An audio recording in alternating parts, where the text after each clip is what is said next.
So, good morning. Welcome to Sunday School. We are going to go ahead and open in prayer, and then we will get started looking at the Trinity. Continue our study in that. Lord, thank you for this day. Thank you for this time to come and look into your word and learn more about you, about who you are, and your awesome power, your awesome nature. Lord, that you are perfectly just and holy and righteous and loving, that you know all things, that you created all things, that you are God, the one and only true God. Thank you for this day. Open our hearts and our minds. Help us to put aside any distractions of the day and focus on learning from you. We love you, and we look forward to this day. In Jesus' name, amen. So we are going to continue our study in the Trinity.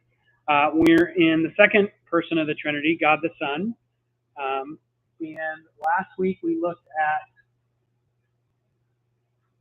at how Jesus demonstrated that he was God by being all-powerful, omnipotent. And he displayed that omnipotence through his miracles, through doing things that both by frequency and the type of things that he did had not been done before. And we looked at physical healings last week. We looked at healings of people with leprosy. We looked at healings of people who were paralyzed. We looked at healings of people who were blind. Okay, and as far as I know, leprosy was cured in the Old Testament. People who were lame were cured in the Old Testament, but I don't think there's any reporting in the Old Testament of someone being cured of blindness, particularly blind from birth, like we looked at last week. Okay, so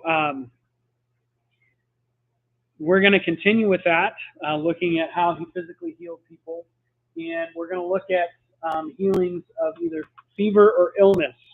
Okay, some different types of thing there. The first thing we're going to look at Peter's mother-in-law. Okay, this occurs in 3 of the 4 Gospels. It occurs in the book of Matthew, in Matthew chapter 8, in Mark chapter 1, and in Luke chapter 4. Okay, so the references are on the screen. Let's look at Mark. Actually, let's look at Luke because I'm already there. Luke chapter 4, verses 38 and 39. Okay. And I believe this is when Jesus was in Capernaum. That was kind of the base of his ministry. It was his hometown. Starting in verse 38, then he, Jesus, got up and left the synagogue and entered Simon's home. Now Simon's mother-in-law was suffering from a high fever, and they asked him to help her. And standing over her, he rebuked the fever, and it left her, and she immediately got up and waited on them. And the purpose of this was not so that she could wait on them. It wasn't the purpose of Jesus healing her. The purpose was that she was really sick. This is a high fever. I mean, it's 102, 103, 104. I don't know if you've ever had a really high fever like that, but it is not fun at all. You feel like you're going to die, even though you don't. And so they asked Jesus to come heal her, Peter's mother-in-law. Now, she ended up, I don't know if she served them because she was grateful, or she served them because culturally that was kind of the nice thing to do, the appropriate thing to do. But regardless, he rebuked her fever, and it left her, and she was immediately healed. Okay. Let's look at the centurion's servant. Let's look in the book of Matthew this time, Matthew chapter 8, verses 5 through 13. Matthew 8, 5 through 13.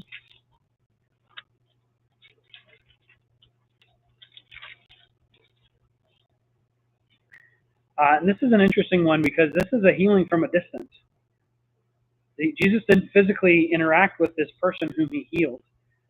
So this is both demonstrating his power, but from a distance.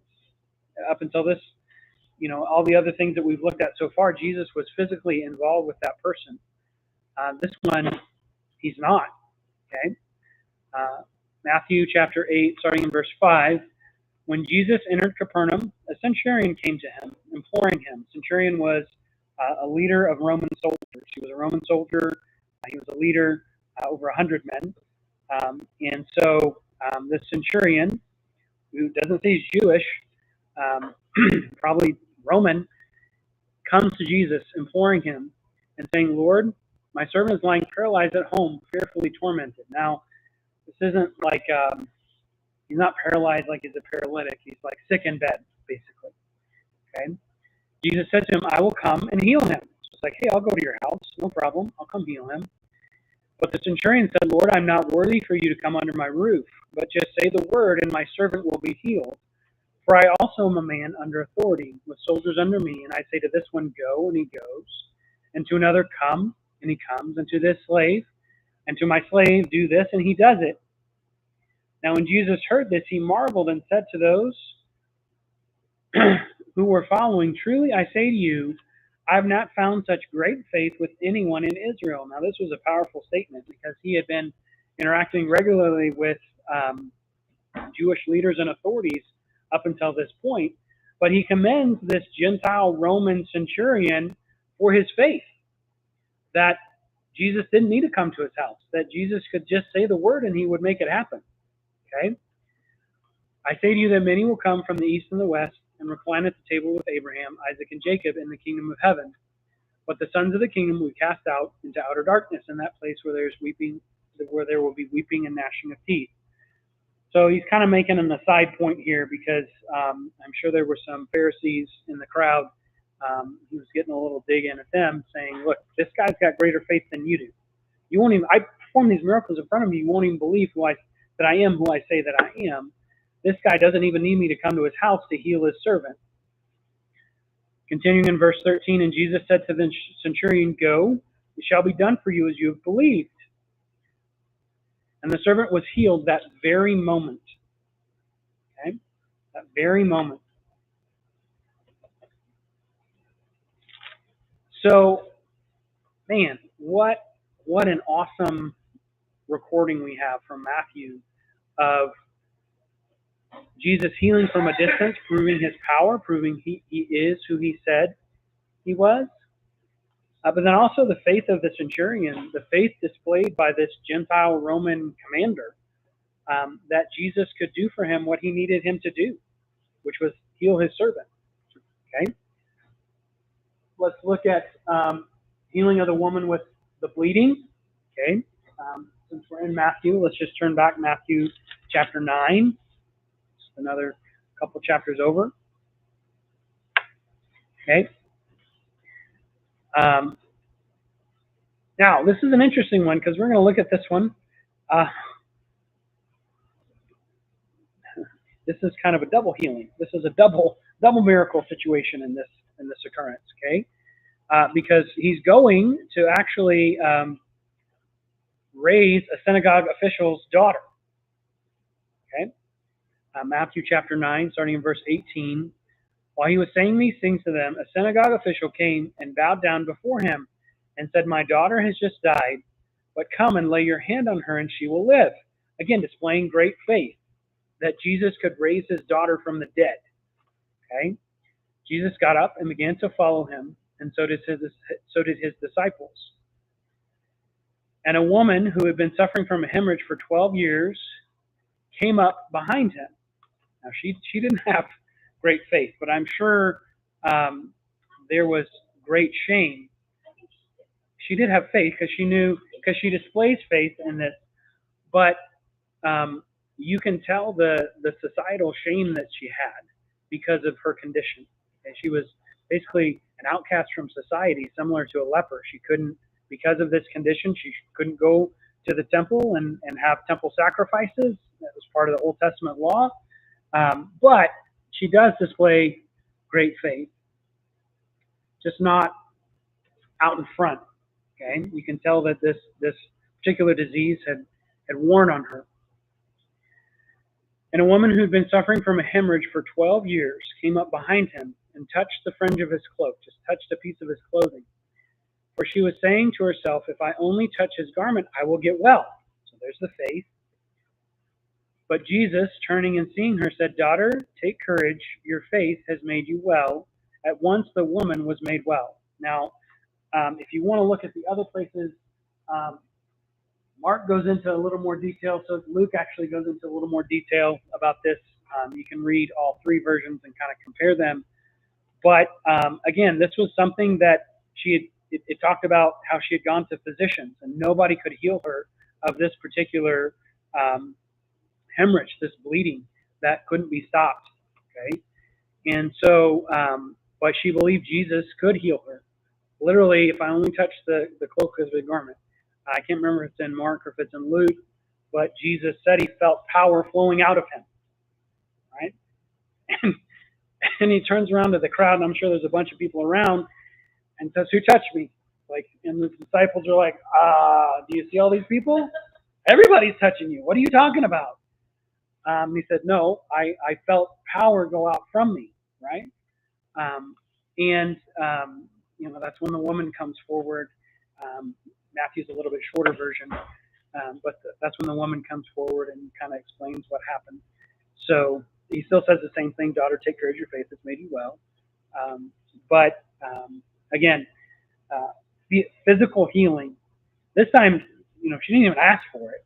She just believed that if she touched the hem of his garment, that she would be healed. Okay. Next one, let's look at restoring Malchus' ear. This is an interesting one. Let's look at Luke chapter 22, verses 49 and 50 through 51. Luke 22, 49 through 51. Okay. This is Jesus is being arrested to be put on trial. He actually went through 6 different trials, but to be put on trial. And I'm not sure I would have had the response that he had if somebody was coming to arrest me. Okay. Starting in verse 47. While he was still speaking, behold, a crowd came, and the one called Judas, one of the 12, was preceding them, and he approached Jesus to kiss him. But Jesus said to him, "Judas, are you betraying the Son of Man with a kiss?" When those who were around him saw what was going to happen, they said, "Lord, shall we strike with the sword?" It's like, hey, we're going to fight back, right? This ain't going to happen. You're supposed to be king. And one of them, from John's account that it was Peter, one of them struck the slave of the high priest and cut off his right ear. Okay? So I don't know if he was wearing a helmet, if he was like trying to whack him in the head and kind of glance off and slice his ear off. That's kind of what I imagine happened. I don't think Peter was aiming for his ear, knowing Peter's personality. Okay? But he said, "Cut off his right ear." Jesus answered and said, "Stop, no more of this." And he touched his ear and healed him. Now, I don't know, but it doesn't tell us what this guy's reaction to this was. But if this happened to me, I feel kind of guilty for arresting this guy. It's like, okay, one of his followers was trying to kill me, cut my ear off. I'm bleeding all over the place. And Jesus tells him to stop and then comes up and like puts the ear back on and heals it. Like, no bleeding, nothing. It's like, whoa. Maybe I shouldn't be arresting this guy. Like, what on earth is this? Like, I'm coming to arrest him, and or I'm part of the party that was coming to arrest him, and this guy heals me instead. Okay, that's an interesting story about physical healing that Jesus did. Okay, from Malchus' ear.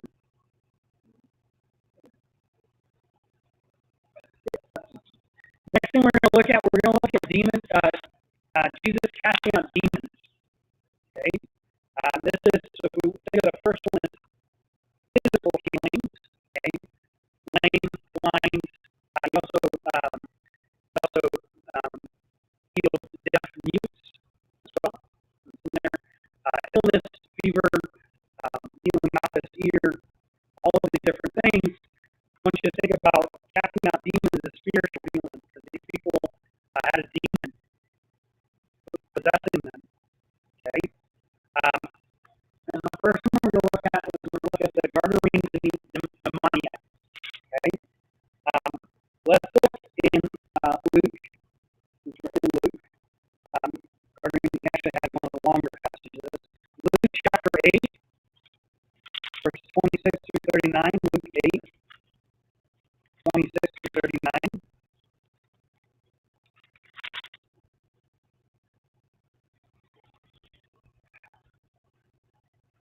Starting verse 26. Then they sailed to the country of the Gerasenes, which is opposite Galilee. So Galilee is on the western shore of the Sea of Galilee. Gerasenes is on the eastern shore of the Sea of Galilee. The Sea of Galilee is a big saltwater lake. So not saltwater like the Dead Sea, but not purely fresh either. So they sailed across the Sea of Galilee. When he came out onto the land, he was met by a man from the city who was possessed with demons. Now we have a different account in some other gospels where it's two men. Just because there's a difference doesn't mean that it's not true. Textual variance is actually a good thing because it gives us a more complete picture. But when he came into the land, he was met by a man from the city who was possessed with demons and who had not put on any clothing for a long time and was not living in a house but in the tombs. Okay, so this guy was naked, living among graves. I don't know what he ate. I don't want to imagine what he ate. Okay? But he wasn't a part of normal society. Seeing Jesus, he cried out and fell before him and said in a loud voice, "What business do we have with each other, Jesus, Son of the Most High God? I beg you, do not torment me." Now, this isn't the man talking. Okay? This is not the man talking. This is the demons that were inside of him talking. Okay? Notice that the demons know who Jesus is. And notice what the demons call him. This is almost exclusively whenever he has an encounter with a demon that speaks through a person, they call him either the Son of God or the Son of the Most High God. Okay? So even though people around him may not have known who Jesus was, the demons knew who Jesus was. And one of the reasons for that is because God the Son, Jesus had the man physical part of Jesus, the man Jesus had a start. Right? He had a birth, conception, and a birth. But God the Son is eternal. Okay? He's always been. And so these demons knew him. Demons are fallen angels, basically. You can read about that in the book of Ezekiel and some other places in the Old Testament. But so they knew who the eternal God the Son was. He just was physically on earth. Okay? So when they call him Son of the Most High, they're not lying. Okay? And this is verse 29. For he, Jesus, had commanded the unclean spirit to come out of the man, for it had seized him many times, and he was bound with chains and shackles and kept under guard, and yet he would break his bonds and be driven by the demon into the desert. Now,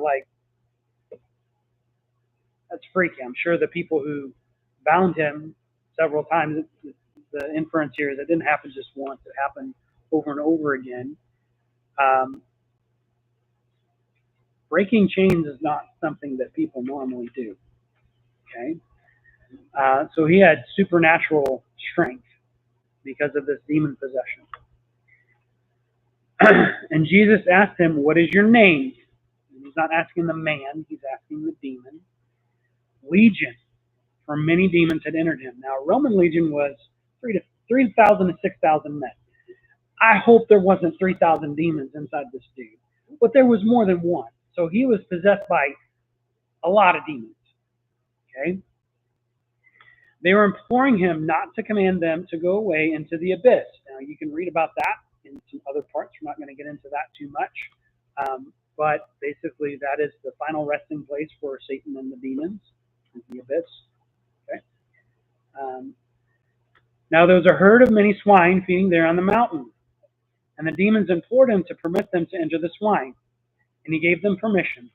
And the demons came out of the man and entered the swine, and the herd rushed down the steep bank and into the lake and was drowned. When the herdsmen saw what had happened, they ran away and reported it in the city and out in the country. The people went out to see what had happened, and they came to Jesus and found the man from whom the demons had gone out, sitting down at the feet of Jesus, clothed, so no longer naked, and in his right mind. Okay? Spiritually healed. And they became frightened. Now, we have some clues that the people that he's interacting with on this in this area were not Jewish. Number one, there was a herd of pigs there, and pigs were unclean animals. Jews are not allowed to eat pigs. Okay. Number two, the people doesn't seem like they were familiar with Messiah. It's a much different response than people who were from Jewish areas had to Jesus' miracles and had to casting out demons. These people see what happened, and instead of praising God and glorifying God for what he has done, they're like, can you leave? We're scared because we know who this guy is. And you, obviously, he's not who he was, but their initial response was fear. Okay? Those who had seen it reported to them how the man who was demon-possessed had been made well. So apparently these herdsmen who were tending these swine saw this interaction that Jesus had with the demon-possessed man. Okay? And all the people of the country of the Gerasenes and the surrounding district asked him to leave them, for they were gripped with great fear. And he got into a boat and returned. But the man from whom the demons had gone out was begging him that he might accompany him. But he sent him away, saying, return to your house and describe what great things God has done for you. So he went away, proclaiming throughout the whole city what great things Jesus had done for him. Now, I'm sure this dude was scared that the demons were going to come back. Okay, that's why he didn't want Jesus to leave. Because he's like, well, what if they come back? Like, I don't want to be that person anymore. I don't want to be possessed by a demon. And Jesus gives them some really good assurance. He assures them with his response that they're not coming back. Okay? But that you are to glorify God from this experience. You're to go tell people about what God has done for you. Okay? Now, I don't know if he was Jewish or if he was Gentile. I'm assuming he was Gentile because of the area that they were in. He might have been Jewish. I don't know. But assuming that he was Gentile, man, what an awesome encounter with the living God, with Jesus, with God in the flesh. And then also that salvation, that Jesus was there for everyone. And he still is for everyone. That he was coming not just for the Jewish people, but he was coming for the Gentiles as well. Okay? You can actually read about that in the book of Isaiah. Actually, Isaiah talks a lot about Gentiles being restored to God through Messiah. Okay? And this is a picture of that. This is a picture of what I would believe is a Gentile believer who had demons cast out of him, who went about spreading the gospel in his area. Okay? So this is the Gadarene demoniac or demoniacs. If you look at other verses, they have two instead of one. Okay? The synagogue demoniac, we're going to look in Mark chapter 1. We've been in Luke quite a bit. Mark chapter 1, verses 23 through 28. Mark 1, 23 through 28.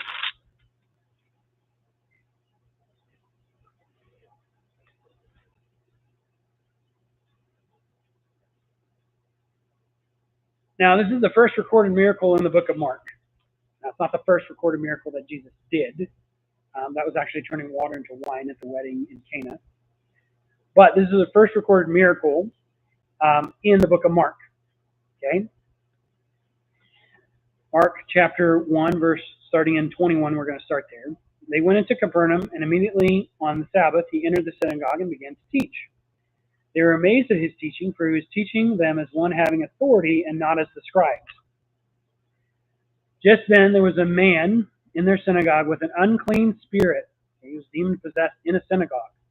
And he cried out, saying, what business do we have with each other, Jesus of Nazareth? Have you come to destroy us? I know who you are, the Holy One of God. Okay, now this is a different, he doesn't call him the Son of God, he calls him the Holy One of God, which is a reference to Messiah. Okay. Jesus rebuked him, saying, be quiet and come out of him. Throwing him into convulsions, the unclean spirit cried out with a loud voice and came out of him. And they were all amazed, so that they debated among themselves, saying, what is this? a new teaching with authority. He commands even the unclean spirits, and they obey him. Immediately the news about him spread everywhere into all the surrounding district of Galilee. Okay? So this was an event that kind of spread the word about Jesus and him coming on the stage. Okay? In Matthew chapter 9,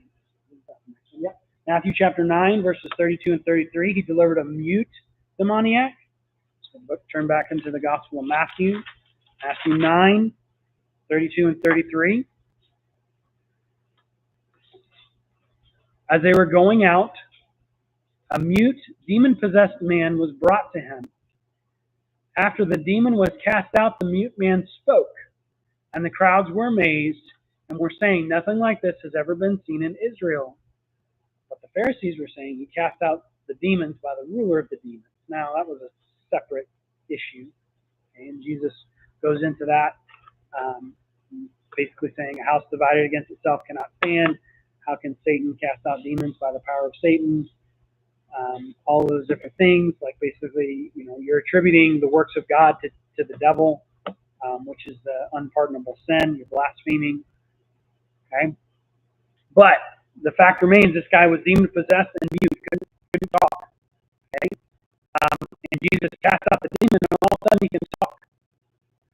Okay, let's continue the book of Matthew. Let's look at Matthew chapter 15. Verses 21 and 28, this is the Syrophoenician's daughter. Matthew 15, 21 through 28.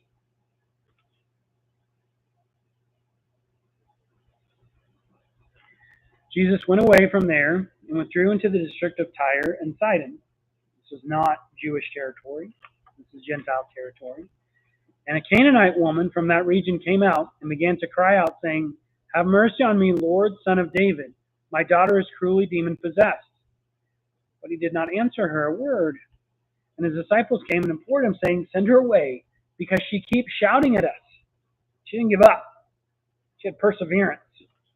She had gumption, spunk. And he answered and said, I was sent only to the lost sheep of the house of Israel. But she came and began to bow down before him, saying, Lord, help me. And he answered and said, it is not good to take children's bread and throw it to the dogs. Okay, so he's saying, I've come for Israel, not for the Gentiles. Okay? He's actually testing her faith here. But she said, yes, Lord, but even the dogs feed on the crumbs which fall from their master's table. Then Jesus said to her, O woman, your faith is great. It shall be done for you as you wish. And her daughter was healed at once. Okay, so again, this is a casting out a demon from a distance. It wasn't there. The woman's daughter was somewhere else. Just the woman was there. Okay? And so her daughter gets healed. The demon gets cast out of her.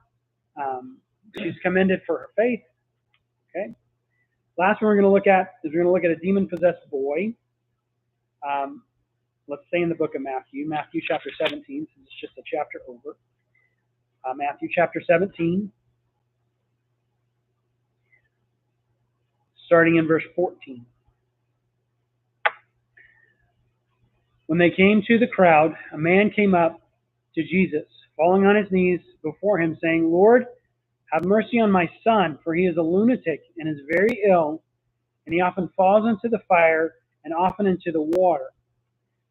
I brought him to your disciples, and they could not cure him.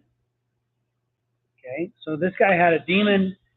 He was demon-possessed, and the demon was literally trying to kill him, drown him, burn him alive. Okay? Jesus answered, said, you unbelieving and perverted generation, how long shall I be with you?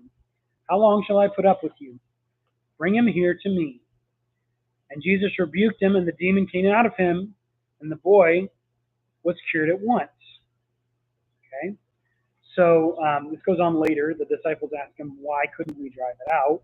And Jesus answers them. But again, illustrations of Jesus' power being able to cast out a demon, multiple demons, many demons, okay? Demonstrating that he is omnipotent, he is all-powerful, and that he is God, God in flesh, okay? That is all the time we have for today. We're going to look at next week, we're going to look at just a preview, Jesus' power over nature. Okay, so we've seen him demonstrate his power over physical illnesses and ailments and paralyzing and blindness and deafness and over demons. And next week we're going to look at Jesus' power over nature, over what he created. Okay? Let's close in prayer, and then we'll get ready for our worship time. Father, thank you so much for this day. Thank you for this opportunity to look into your word and to see the power demonstrated by Jesus on earth. And that power shows that he is God in flesh, that he is